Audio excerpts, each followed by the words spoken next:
Ողջունում եմ հարգելի գործընկերներ, ես առաջին անգամ եմ ելույթ ունենում այս ամբիոնից, ինձ համար մեծ պատասխանատվություն է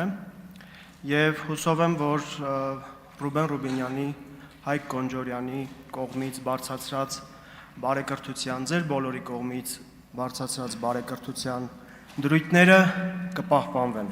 Արձանագրենք, որ 2 օր է նիստերը անցնում են բարեկրթության սահմաններում, բայց կուզենայի նաև զրոյական կետի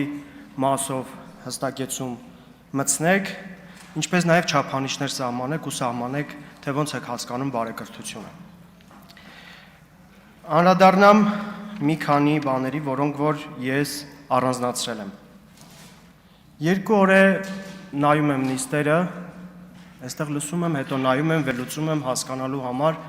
թե ինչն ենք բաց թողել։ 2 օր է մենք չենք խոսում մեր հայրենակիցների հետ, մեր հայրենակիցների մասին։ Եվ ես ուզում եմ այստեղից խոսքս ուղղել մեր սիրելի հայրենակիցներին։ Ամենայն պատասխանատվությամբ հայտարարում եմ, որ ուժեղ Հայաստանը կանգնած է յուրաքանչյուր հայի կողքին, մայրաքաղաքում, մարզերում, գյուղերում, թե Սփյուռքում։ Մեր քաղաքական թիմի թիվ 1 առաջնահերթություններից է մարզերի համաչափ զարգացումը։ Սրանք ուղղակի խոսքեր չեն, մենք սա արդեն գործով ցույց ենք տալիս։ Եվ սիրելի հայրենակիցներ, դուք իմացեք, մարզերում, գյուղերում մենք գալու ենք, լսելու ենք ձեր խնդիրները եւ հատկապես այն տեղերում, որտեղ մենք ճնշող մեծամասնությամբ աջակցություն ենք ստացել, անելու ենք ամեն բան, որ մեր հայրենակիցների կյանքը բարելավվի։ Ազգային ժողովի падգամավոր լինելը մեծ պատասխանատվություն է եւ առաջին հերթին խոսում է մեր ժողովրդի մասին, մեր ժողովրդի խնդիրների մասին, այդ խնդիրները բարձրաձայնելու մասին, այդ խնդիրներին լուծում գտնելու մասին։ Եվ սա մենք արդեն անում ենք ու անելու ենք։ Սիրելի հայրենակիցներ, մեզ սպասեք ձեր մարզերում, ձեր բնակավայրերում, ձեր գյուղերում, որպեսզի միասին ստեղծենք այն Հայաստանը, որը պատկերացնում ենք, ու այն ուժեղ Հայաստանը, որին բոլորս ձգտում ենք։ Ուղղակի պես 2 օրվա ընթացքում գետ 1 խոսք անգամ չգնաց, թե ինչպես են այդ հարցերը լուծվելու եւ ինչպես է կանգնելու այդ մարդկանց կողքին։ Մի քանի անդրադարձ եմ ուզում կատարել նաեւ քարոզարշավին։ Ես լոռեցի եմ եւ քարոզարշավն անցել է, իմ քարոզարշավն անցել է Լոռվա մարզում Ստեփանավանի տարածաշրջանում։ Այնինչ ես քարոզարշավի ժամանակ եմ տեսել վարչական ռեսուրսի անհամաչափ ու բացահայտ չարաշահումներ։ Տանիքների վերաբերյալ ձեր իշխող մեծամասնության արբանյակները բոլոր գյուղերում, բոլոր բնակավայրերում մարդկանց տանիքների բարեկարգում էին առաջարկում։ Մարդկանց խոստումներ էին տալիս, աշխատանք էին խոստանում եւ իմիջայլոց հայփոստի հետ կապված էլ։ Մենք այս տարիների ընթացքում տեսել ենք, որ կազմակերպությունների պետականացումը պետությանը տալիս է 0% դիվիդենդ, բայց ընտրական շրջանում այդ կազմակերպությունները դառնում են ՔՊ շտաբներ,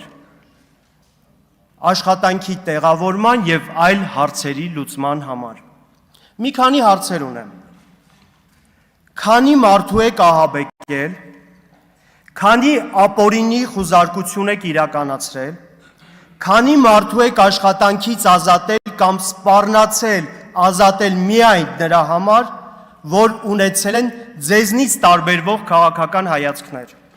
Ձեր գործընկերներից առնվազն 2-ը նստած են այստեղ, դուք ընդմիջմանը երևի հարց կտաք, իրենք ավելի մանրամասն կներկայացնեն, թե ինչպես են այդ սխեմաներն աշխատել ու ինչ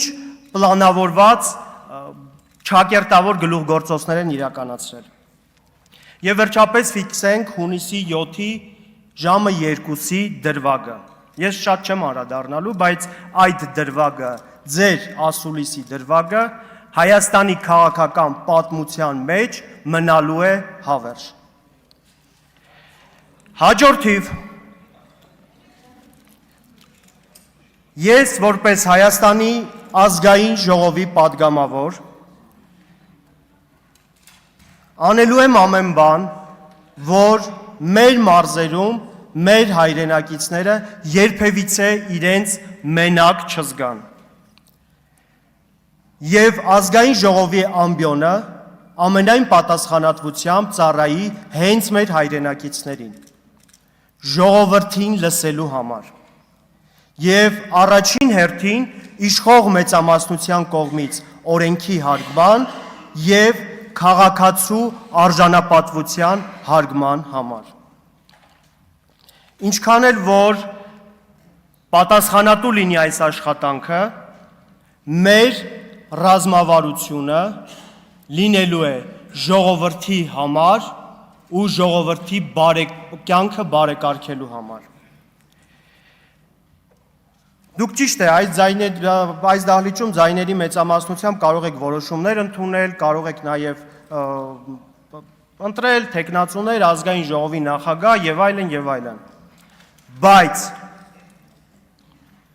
ոչ լեգիտիմ ճակերտավոր հաղթանակը այն ինչ որ դուք արել եք ու այն ինչ որ դուք անում եք, այդ պատասխանատվությունը հաստատ մի օր կրելու եք։ Այն ինչ որ անում եք պետականության ու Հայաստանի դեմ, ու այն ինչ որ պատրաստվելու եք անել Հայաստանի պետականության դեմ, դրա պատասխանատվությունը հաստատ կրելու եք։ Ձեր գործընկերներից մեկը այստեղ այս ամբիոնից ասում էր, որ արտահայտություն էր օգտագործում, բայց քանի որ մենք բարեկրթության ենք անցել, չեմ ուզում այդ արտահայտությունը կրկնել, ու խնդրում եմ հենց դրա համար, որ չափելի դարձնեք բարեկրթության սահմանումը, թե ինչ է իրենից ենթադրում այդ բարեկրթությունը և ինչ չափանիշներով եք չափելու։ Հաջորդը, որ ես կուզենամ անդրադառնալ, բոլորն էլ սխալական են, պարոն Կոնջորյան, բոլորն այս կյանքում սխալական են։ Անձնական կյանքում կարող ենք ներողություն խնդրել ու անցնել առաջ։ Ներողությունը կամ կընկալվի, կամ չի ընկալվի։ Բայց քաղաքականության մեջ սխալվելը դա իրենից ենթադրում է որոշակի պատասխանատվություն եւ որոշակի քայլերի հաջորդականություն։ Պատգամավորի դեպքում մանդատի վայր դնելն է, այլ պաշտոնյաների դեպքում աշխատանքից ազատումն է եւ այլն եւ այլն։ Խնդրում եմ ուշադրություն դարձնել, որ քաղաքականության մեջ սխալվելը կարող է ճակատագրական լինել նաև բոլորի համար, ու այդ ճակատագրական սխալի պատճառով բոլորը տուժեն։ Խոսքս կուզենամ ամփոփել մի շատ կարևոր հանգամանքով, որը որ ֆիքսել ենք մենք այս օրերին հետընտրական շրջանում հատկապես մեր հայրենակիցների հետ հանդիպումներում եւ նրանց խնդիրները քննարկելու ժամանակ։ Մեզ ամենաշատը դիմում են, մեզ մենակ չթողնեք։ Եվ ես այս ամբիոնից հայտարարում եմ, որ մեր հայրենակիցներին մենք միայնակ չենք թողնելու, որովհետեւ ազգային ժողովի պատգամավոր լինելը դա պատասխանատվություն է առաջին հերթին մեր հայրենակիցների առջև։ Շնորհակալ եմ։